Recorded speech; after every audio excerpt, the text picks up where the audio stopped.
అందరికీ నమస్తే అండి. తాజాగా ఈరోజు బయటకు వచ్చిన ఒక ఇంట్రెస్టింగ్ వార్త ఏంటంటే, కడప ఎంపీ సీటు నుంచి సౌభాగ్యమ్మ పోటీ చేస్తున్నారు అనే ఒక వార్త బయటకు వచ్చింది.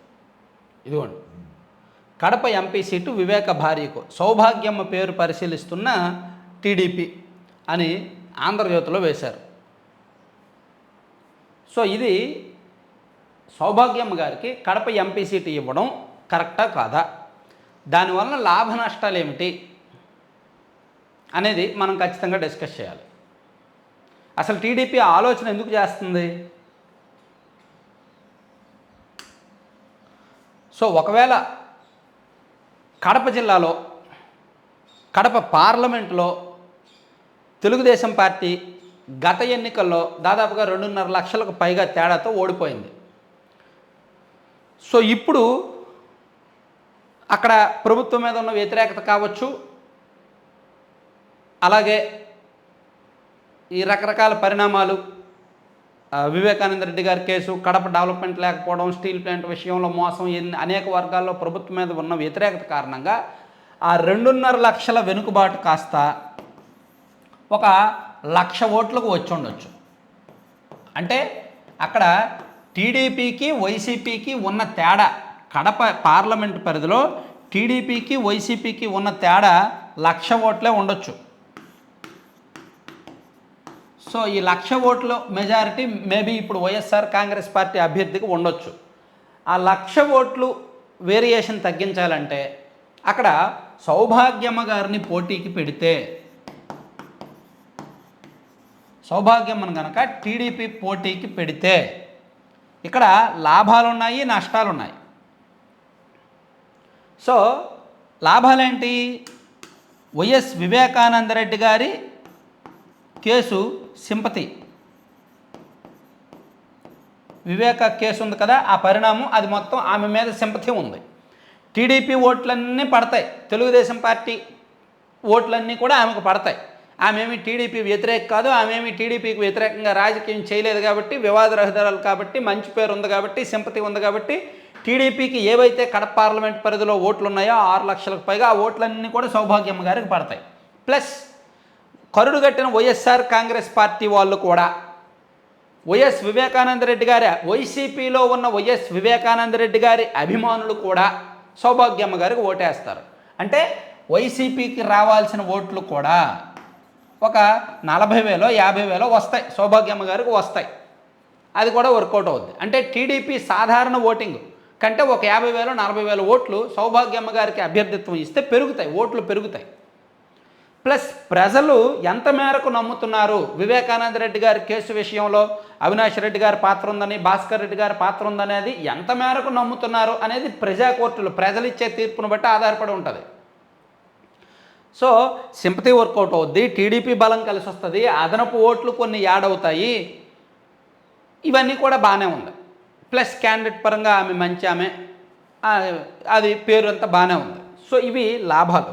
మరి నష్టాలు ఉన్నాయి, నష్టాలు కూడా పెద్ద నష్టాలే ఉన్నాయి. నష్టాలు ఏమిటి అని అంటారా? ఇన్నాళ్ళు కూడా వైఎస్ఆర్ కాంగ్రెస్ పార్టీ ఏం ఆరోపణ చేస్తుంది? సునీత గారి వెనక టీడీపీ ఉంది, చంద్రబాబు గారే సునీత గారిని నడిపిస్తున్నారు, చంద్రబాబు స్క్రిప్ట్ ప్రకారమే ఇదంతా జరుగుతోంది, చంద్రబాబు ఏజెంట్లా ఆమె మాట్లాడుతున్నారు అని ఎన్నాళ్ళు వైసీపీ ఆరోపణలు చేసింది. సో ఇప్పుడు సౌభాగ్యమ్మ గనక టీడీపీ సింబల్తో పోటీ చేస్తే వైసీపీ చేసిన ఆరోపణలకు బలం చేకూరుతుంది. ఎస్, మేము ఎన్నాళ్ళు అదే చెప్పాం, వాళ్ళందరూ ఒకటే అని మేము చెప్పాం, ఇదిగో ఇప్పుడు ప్రూవ్ అయింది కదా అని అంటారు కదా, ఖచ్చితంగా అంటారు. అంటే వైసీపీ చేసిన ఆరోపణలకు బలం వస్తుంది సౌభాగ్యమ్మ గారు కనుక టీడీపీ సింబల్తో పోటీ చేస్తే. అది నష్టం, ఖచ్చితంగా నష్టం. మేము ఎన్నాళ్ళు చెప్తూనే ఉన్నాం వాళ్ళందరూ ఒకటే అని, ఎన్నికల కోసం డ్రామాలు ఆడారని మా మీద బురద జల్లారు, ఇదిగో ఇప్పుడు వాళ్ళందరూ ఒకటే అని అంటారు. సో దానివలన కొంతమంది నిజమే, వైసీపీ చెప్పింది నిజమేనేమో, సో ఈ కేసులో కూడా, మర్డర్ కేసులో కూడా వాళ్ళ పాత్ర ఉందేమో, వీళ్ళ పాత్ర ఏమీ లేదేమో అని ఆలోచించి, అంటే మభ్యపోయే గొర్రెలు ఉంటాయి కదా, మనకు తెలుసు, మీకు తెలుసు, నాకు తెలుసు, ఎవరు చంపారో, ఎవరు చంపించారో, ఎవరికి అవసరం ఉందో మనకు తెలుసు. కానీ కొన్ని గొర్రెలు ఉంటాయి, ఇప్పటికీ కూడా ఆ రియాలిటీ షోలో ఆ మభ్యపెట్టే గొర్రెలు కొన్ని ఉంటాయి. సో అటువంటి వాళ్ళని ఎడ్యుకేట్ చేయాల్సిన వాళ్ళు అటువంటి వాళ్ళని మరింత మందహీనులుగా బుద్ధిహీనులుగా మారుస్తున్నారు కదా. సో మేము ముందు నుంచే చెప్తూనే ఉన్నాం వాళ్ళందరూ ఒకటే అని అంటారు. అప్పుడు వాళ్ళు నమ్ముతారు, నిజమే కదా, మా పార్టీ ముందు నుంచే చెప్తుంది కదా, సో ఇప్పుడు నిజంగా ప్రూవ్ అయిందని చెప్పి మరింత విస్తృతంగా ఆ ప్రచారాన్ని జనంలోకి తీసుకువెళ్తారు. ఏమీ తెలియని జనంలోకి, ఆలోచన శక్తి లేని జనంలోకి తీసుకువెళ్తారు. ఇదిగో వాళ్ళందరూ ఒకటే, వివేకానంద రెడ్డి గారిని కూడా వాళ్ళే వేస్తారు, లేదా సౌభాగ్యమ్మ గారే ఎంపీ సీటు కోసం చంపించారనన్నా అంటారు. అదిగో సునీతారెడ్డి గారు ఏమో ఆస్తి కోసం చంపించారు, సౌభాగ్యమ్మ గారు కూడా ఏమో ఎంపీ సీటు కోసం చంపించారు.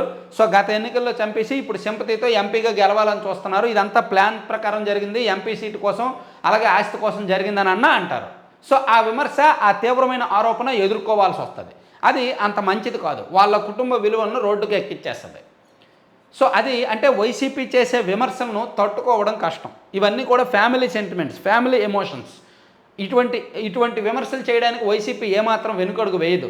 సో అటువంటి విమర్శలను తట్టుకునే శక్తి సౌభాగ్యమ్మ గారికి, సునీత గారికి ఉంటే, అటువంటి విమర్శలకు మేము సమాధానం చెప్పగలము, ప్రజలను ఎడ్యుకేట్ చేయగలము అనే శక్తి సౌభాగ్యమ్మ గారికి, సునీత గారికి ఉంటే అప్పుడు టీడీపీ సింబల్తో పోటీ చేయొచ్చు. టీడీపీ వాళ్ళు కూడా ఆ విషయంలో కొంచెం కేర్ తీసుకోవచ్చు.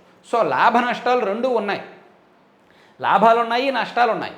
దీన్ని ఎవరు ఏ కోణంలో చూస్తే ఆ కోణం చూడొచ్చు. అందుకని సౌభాగ్యమ్మ గారు కనుక ఒకవేళ పోటీకి వస్తే వీటన్నింటికీ సిద్ధమడే రావాలి.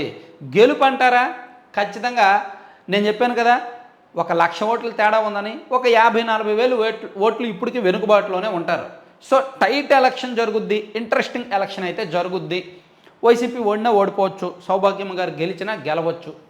అది ఒకవేళ ఆమె పోటీ చేస్తే జరిగేది. Thank you.